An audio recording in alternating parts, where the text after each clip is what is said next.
Je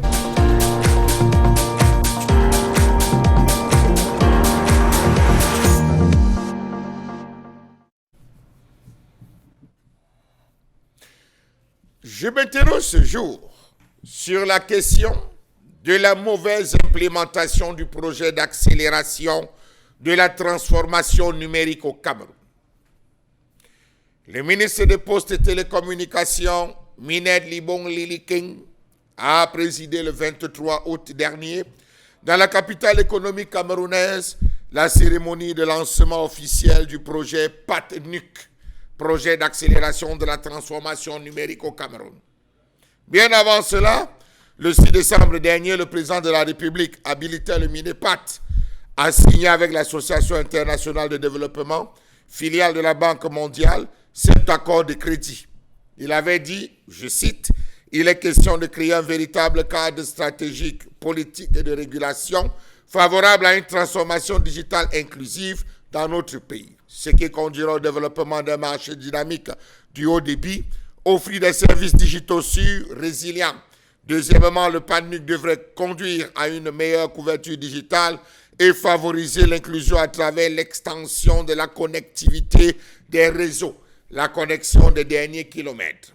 Le PATNUC, retenez ce nom, cette expression, d'après le gouvernement, envisage de bâtir une société, une économie numérique intégrée et inclusive au Cameroun qui améliorera la qualité de vie des citoyens, non sans prendre en compte la numérisation des services administratifs du gouvernement. Plus loin, ce projet permettra aussi la mise en place d'une base de données facilitant l'innovation et l'application des solutions digitales dans le développement rural. Plus spécifiquement, dans le secteur agropastoral, le PATNUC va développer les systèmes d'information pour faciliter l'accès et la gestion des statistiques agropastorales, la dématérialisation des services publics et la digitalisation des formations dans les structures étatiques. Il permettra également de mettre en place un programme de subvention électronique pour 35 000 petits exploitants agricoles, en même temps qu'il soutiendra le développement et l'utilisation des solutions technologiques innovantes à travers l'appui aux start-up. Je résume. D'une manière plus simple, disait-il, le PATNUC vise à poursuivre les réformes et les politiques dans le secteur des TIC. C'est là où c'est intéressant. À améliorer les compétences numériques des citoyens, à promouvoir le développement des applications et des services numériques, à accroître la portée et l'utilisation de ces services numériques dans le domaine agropastoral pour stimuler l'emploi et l'entrepreneuriat au Cameroun. Bravo. Bravo. Dans une citation de fable, on dit un beau menti qui vient de loin. Avant de booster, avant de travailler, avant d'améliorer, est-il facile d'avoir un ministre camerounais en ligne? Est-il facile de postuler en ligne? Est-il facile de faire signer un document en ligne? Est-il facile de consulter les nouveautés, les actualités, les informations dans le e-portail gouvernemental?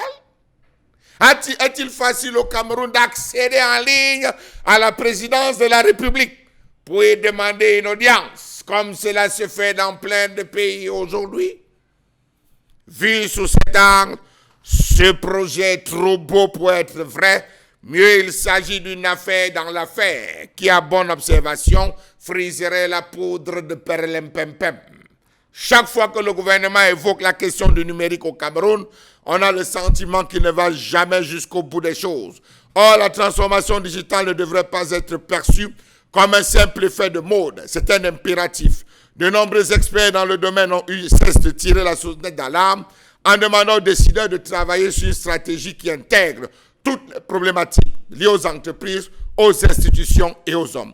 Autrement dit, il faut penser, analyser, identifier les besoins, planifier et se donner le temps nécessaire. C'est un processus et pour qu'il prenne, il faudrait inclure toutes les entités. Si l'on parle du digital au nord, on devrait aussi le faire au sud, à l'est et à l'ouest. Sauf que le PATNUC, à première vue, ne s'intéresse qu'aux deux grandes métropoles, après l'ensemble des projets mis sur pied, à savoir Douala, Yaoundé, un peu Bertois, un peu Bafoussam. On s'arrête là et le tour est joué. On parle d'optimisation. Lorsque le Cameroun peine encore à développer le potentiel dont il dispose dans le domaine du numérique. Par exemple, on parle de booster, du PANUC. Savez-vous que bon nombre de câbles sous-marins au Cameroun sont sous-utilisés? Seulement environ 15% de la capacité du câble SAT3 et 30% de la capacité du câble WAX ont été utilisés depuis leur lancement il y a 17 ans. 17 ans. Regardez ce qu'on a utilisé avec ce qu'on a. Comment n'ont-ils pas compris que la transformation numérique ne se limite pas à l'accès à Internet haut débit et à l'utilisation des technologies? Comment comprendre cet autre mirage qu'on a fait miroiter au président de la République? Comment n'ont-ils pas compris que pour ce genre de projet, il est nécessaire de mettre en place des politiques et des infrastructures favorables, de renforcer les compétences numériques des citoyens, de promouvoir l'innovation dans tous les secteurs de l'économie? On parle de PANUC. Lorsqu'il est difficile pour un entrepreneur camerounais de passer une commande en Chine. On parle de PANUC, booster, lorsqu'il est incapable d'avoir accès aux APM. Il est difficile de pouvoir rentrer en contact avec les différentes agences de promotion à l'investissement. C'est un mur. Il faut se déplacer pour Yaoundé, aller déposer les dossiers. Tout est encore verrouillé, mieux centralisé. Au Cameroun, l'utilisation des nouvelles technologies est encore une problématique. On peine encore à faire confiance aux outils digitaux. Cela s'est vérifié lors de la pandémie à Covid. Comment n'ont-ils pas compris que c'est en combinant ces efforts que le Cameroun pourra véritablement tirer parti?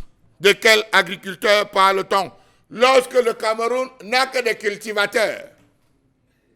Nous n'avons que des cultivateurs et on nous parle des agriculteurs. Qu'a-t-on fait du projet de mécanisation agricole? Est-ce que les planteurs de Garoua-Boulaye connaissent ce qu'on appelle mécanisation ou agriculture de seconde génération? Non, on va booster. De quel agriculteur parle-t-on lorsque les 70 250 petits exploitants agricoles, entre guillemets, cultivateurs et élévateurs, ne parviennent pas à avoir des recyclages dans leurs formations respectives ou dans les domaines respectifs? Ils ne parviennent pas à obtenir les intrants qui ont littéralement quadruplé sur le marché. Et ils ne parviennent pas à véritablement enclencher la mécanisation de ce secteur porteur d'ailleurs. Où est passée l'usine à tracteurs? Alors, que dis-je?